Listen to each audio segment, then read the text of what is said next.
बिस्मिल्लाहिर्रहमानिर्रहीम। अस्सलाम वालेकुम नाज़रीन, आप यूट्यूब चैनल देख रहे हैं। मैं इमरान खान हूँ। आसिफ अली जरदारी साहब तो नाकाम होकर चले गए पंजाब से, और जो वो सोच रहे थे कि 10 12 15 बंदे तोड़ के दोबारा दे देंगे, वो उसमें कामयाब नहीं हो सके।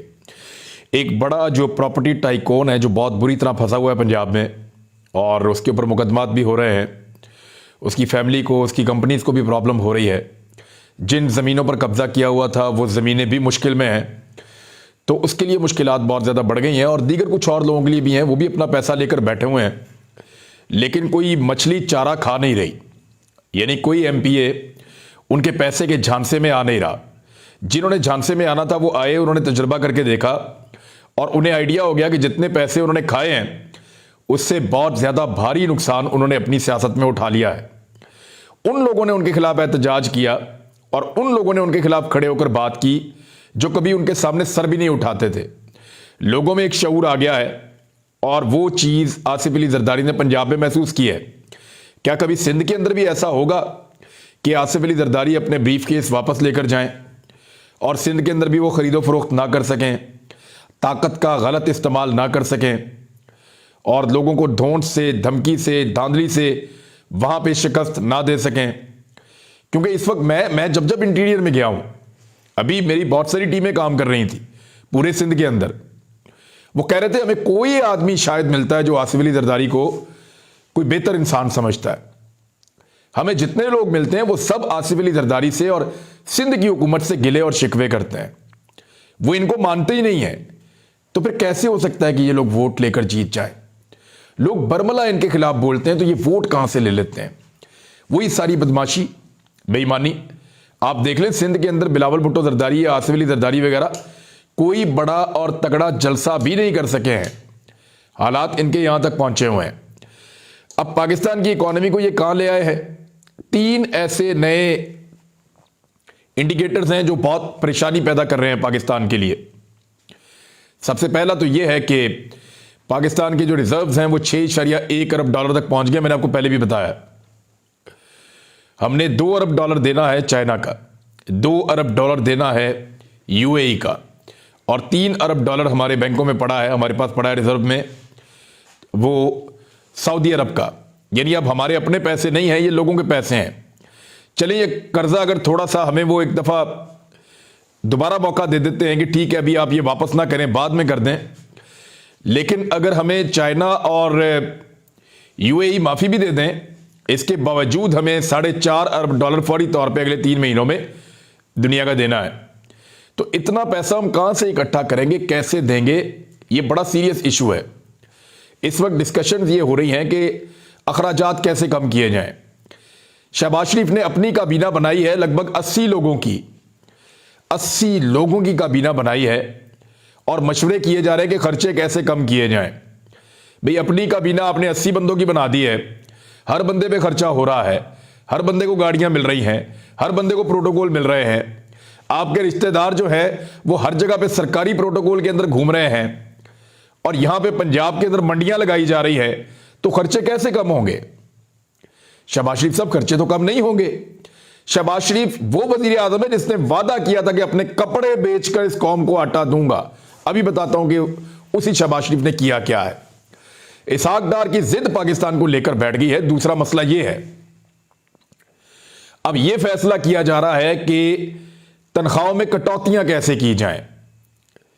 जो कई पाकिस्तान के सफारती मिशन मुख्तलिफ मुल्कों में मौजूद हैं, या सफारतकार जो मुख्तलिफ मुल्कों के अंदर एम्बेसीज में काम करते हैं, पाकिस्तानी एम्बेसीज में, वहां तनख्वाहें ना मिलने की शिकायत आ रही हैं लगातार।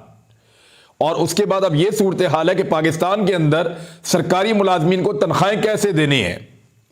मेरे प्रोग्राम में एक मेहमान ये बता रही थी कि अब तो यानी मिलिट्री को, सरकारी अफसरान को, उनको तनख्वाहें देने के लिए भी पैसों की कभी किल्लत पेश आ रही है पाकिस्तान में, और यह सब कुछ सिर्फ एक जिद और एक अना की वजह से किया गया है।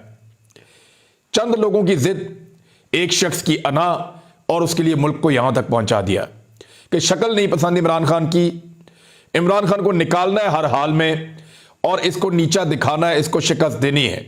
मुल्क की मईशत भी तबाह कर दी, गरीब आदमी का जीना भी हराम कर दिया, और अब मुलाजमीन की तनख्वाहों में कटौतियों का सोच रहे हैं कि कहां कहां पे कट लगाना है। अपने खर्चे कम नहीं करने, अपने प्रोटोकॉल कम नहीं करने, गरीब आदमी के सर में डंडा मारना है जब भी मारना है।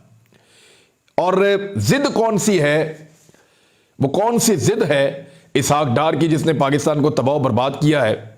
आईएमएफ के साथ अब जब मुज़ाकरात हुए हैं, एक तो उल्टे सीधे आदादो शुमार इन्होंने सैलाब मुतासरीन के हवाले से दिए जो बिल्कुल ही ऐसे आदादो शुमार है कि कोई बच्चा भी उन पर यकीन ना करे, तो उसके ऊपर इनको काफ़ी सुबकी उठानी पड़ी है, काफ़ी शर्मिंदगी इनकी हुई है आईएमएफ के सामने और आलमी सतह पे।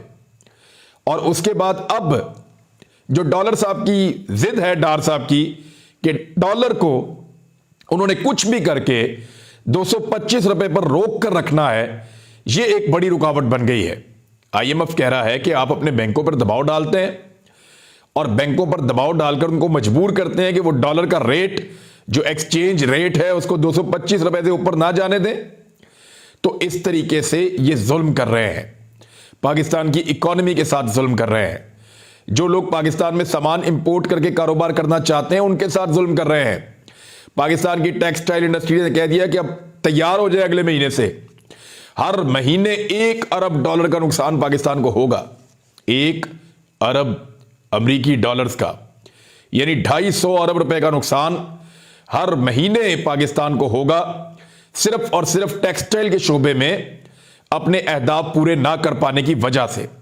रीजन क्या है? बाहर से रॉ मटेरियल आ रहा है, नहीं आ पाता। आपने डॉलर का एक्सचेंज रेट जो है वो बेईमानी करके 25 रुपए कम रखा हुआ है, 30 रुपए कम रखा हुआ है, तो वो जो 30 रुपए का गैप है वो पूरा हो नहीं रहा। तो आपने इंपोर्ट के ऊपर पाबंदी लगा दी है, एलसीज नहीं खुल रही, जो बाहर से मशीनरी आनी है वो भी नहीं आ रही। तो पाकिस्तानी वो पूरा नहीं कर पा रहे ऑर्डर जो पाकिस्तानियों को मिलता है। 10-10, 20-20 साल लगते हैं एक मुल्क को या एक कंपनी को अपनी साख बनाने में। पाकिस्तान ने बड़ी मुश्किल से अपनी साख बनाई थी दुनिया के कई मुल्कों में, यूरोप में, अमेरिका में, दीगर जगहों पे। अभी कोविड के दौरान पाकिस्तान ने अपने नए बायर्स पैदा किए थे, नए खरीदारों को पाकिस्तान ने ढूंढा था पूरी दुनिया में, और पाकिस्तान की एक अच्छी क्रेडिबिलिटी बन रही थी, खुसूसन टेक्सटाइल के शोबे में।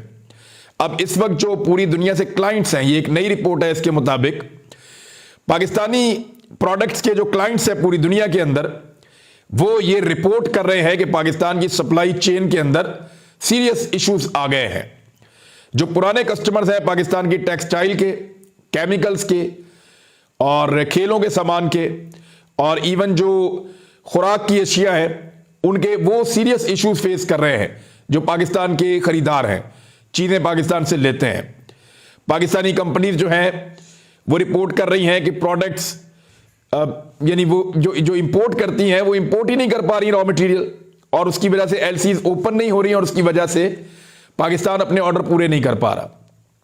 देखिए, ये एक आधे साल की बात नहीं है, कई सालों के अंदर जाकर पाकिस्तान की ये क्रेडिबिलिटी बनती है। ताजरों को बड़ी मेहनत करनी पड़ती है, बहुत सारे वो दौरे करते हैं और फिर जाकर उनका मुकाम बनता है या उनकी क्रेडिबिलिटी बनती है। तो आज उनके पास ऑर्डर्स मौजूद हैं और वो पूरे नहीं कर पा रहे इस इंपोर्टेड हुकूमत की वजह से, क्योंकि इनकी पॉलिसीज ही उल्टी हैं, खुद भी उल्टे दिमाग के हैं, पॉलिसीज भी उल्टे दिमाग की बना दी हैं। और उन पॉलिसीज की वजह से पाकिस्तानी अपनी क्रेडिबिलिटी खो रहे हैं लगातार आलमी खरीदारों के सामने। यह नुकसान पाकिस्तान को हो रहा है। और एक और चीज जो बड़ी खौफनाक हुई है, एक तो एशियन डेवलपमेंट बैंक ने भी पाकिस्तान को कहा है कि जो आपका एनर्जी के मामलात हैं वो बड़े खौफनाक हैं और आप महंगी बिजली बनाकर सस्ती बेचने पर मजबूर हैं और आपके गर्दिशी कर्जे बहुत बढ़ चुके हैं। और ये एहसान भी पाकिस्तान पर पीपल्स पार्टी और नून लीग ने मिलकर किया था। रेंटल पावर प्रोजेक्ट्स आपको याद है, जो इस वक्त स्पीकर कौमी असम्बली है उनके, और उसके बाद शहबाज शरीफ और नवाज शरीफ के कारनामे, इन्होंने महंगे तरीन मंसूबे लगाए थे बिजली बनाने के। यानी वही बिजली बनाने का मंसूबा अगर किसी और जगह पे लगा तो वो आधे से भी आधे पैसों के अंदर बिजली बना रहा है, 20%, 25% अमाउंट के अंदर जो है वो बिजली बना रहा है और सस्ती बिजली पैदा कर रहा है। लेकिन जो मुआहदे शहबाज शरीफ और नवाज शरीफ के दौरे हुकूमत के अंदर हुए और कुछ पीपल्स पार्टी के दौरे हुकूमत के अंदर हुए, इवन मुशर्रफ के दौर में भी हुए थे, वो ऐसे अजीबो गरीब मुआहदे थे कि उन मुआहिदों की वजह से बिजली की कीमत लगातार बढ़ती चली जा रही है। मुआहिदों के अंदर लिखा हुआ है कि आप बिजली बनाएं या ना बनाएं, आपके कारखानों को पैसा हम देंगे। मुआहिदों के अंदर लिखा हुआ है कि सब्सिडीज आपको हम देंगे। मुआहिदों के अंदर लिखा हुआ है कि हम बदतरीज आपकी बिजली की जो कीमत है वो बढ़ाते चले जाएंगे। ऐसे अजीबो गरीब मुआहिदे दुनिया की तारीख के अंदर नहीं देखे गए जैसे मुआहिदे इन हुक्मरानों ने बिजली बनाने के लिए आईपीपीज के साथ किए हैं। और ऐसा बांधा पाकिस्तान को कि इमरान खान साहब पूरी कोशिश के बावजूद बहुत थोड़ी सी तब्दीलियां करवा पाए और अब वो बिजली बहुत बड़े पैमाने पर महंगा करने का मंसूबा बनाया जा रहा है। यानी बिजली को इतना महंगा करने का मंसूबा बनाया जा रहा है कि आम आदमी 100 साल पीछे चला जाएगा और बिजली का इस्तेमाल करना ही छोड़ देगा, जिस किस्म का मंसूबा ये बना रहे हैं। इसमें एक और चीज भी मैं आपको बता देता हूं कि तकरीबन तमाम जो आलमी एजेंसियां हैं जो अहम हैं, 3-4 बड़ी एजेंसीज हैं और मैं उन तीनों चारों की बात कर रहा हूं जो रेटिंग जारी करती हैं किसी भी मुल्क की इकोनॉमी की, उन सब ने पाकिस्तान को डाउनग्रेड हर महीने किया है और अब दोबारा डाउनग्रेड कर दिया गया है। पाकिस्तान की माशी टीम या वजारत खजाना की टीमें अब उनकी मीटिंग्स तक अटेंड नहीं करती, उनको डाटा तक फराम करने के लिए तैयार नहीं होती, उनके साथ बात तक करने के लिए तैयार नहीं होती। इतनी शर्मिंदगी हो रही है जिस तरह पाकिस्तान की इकोनॉमी के साथ खिलवाड़ किया गया है और इसहाक डार की जिद पाकिस्तान को ले बैठी है। डॉलर का जो खेल इसहाक डार ने खेला है ना, उसने पाकिस्तान को बर्बाद किया है। यह बात इमरान खान साहब हमें समझाते रहे अपने दौरे हुकूमत में 3.5 साल तक कि इसहाक डार ने डॉलर को मसनूई तरीके से कंट्रोल किया था और वो इकोनॉमी को डबो रहा था। तब शायद हम सबको समझ नहीं आ रही थी। अब इसहाक डार ने मसनूई तौर पे डॉलर को कंट्रोल किया है, हम सब उसको कंट्रोल होता हुआ देख रहे हैं और इकोनॉमी का रोजाना बेड़ा गर्क हो रहा है क्योंकि डॉलर 255 रुपए या इससे ज्यादा कीमत का है वैल्यू के एतबार से, लेकिन बैंकों में जबरदस्ती उसको 225 रुपए का रखा गया है। और 225 रुपए का जो रखा गया है, क्योंकि उसको इस्तेमाल अगर करेंगे तो नुकसान पाकिस्तान का होगा, लिहाजा एलसीसी नहीं खोल रहे।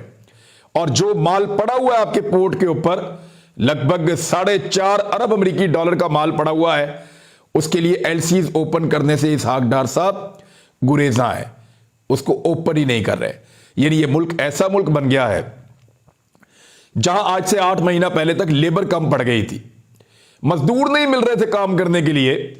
सिर्फ इन 8 महीनों के अंदर 2 मिलियन से ज्यादा यानी 20 लाख से ज्यादा पाकिस्तानी जो हैं वो बेरोजगार हो गए हैं। इससे बड़ी और बदकिस्मती क्या होगी। यानी जहां लेबर मिल नहीं रही थी, मजदूर मिल नहीं रहे थे, वहां पे अब लोग बेरोजगार हो रहे हैं। इमरान खान साहब के दौरे हुकूमत में 18.5 लाख आदमी को हर साल नौकरी मिलती थी और पीडीएम के दौरे हुकूमत में सिर्फ 8 महीने के अंदर लगभग 2 मिलियन से ज्यादा लोग, तकरीबन 22 लाख लोग, कुछ लोग बता रहे थे, कुछ आदादो शुमार बता रहे थे कि 22 लाख लोग सिर्फ बेरोजगार हो गए हैं।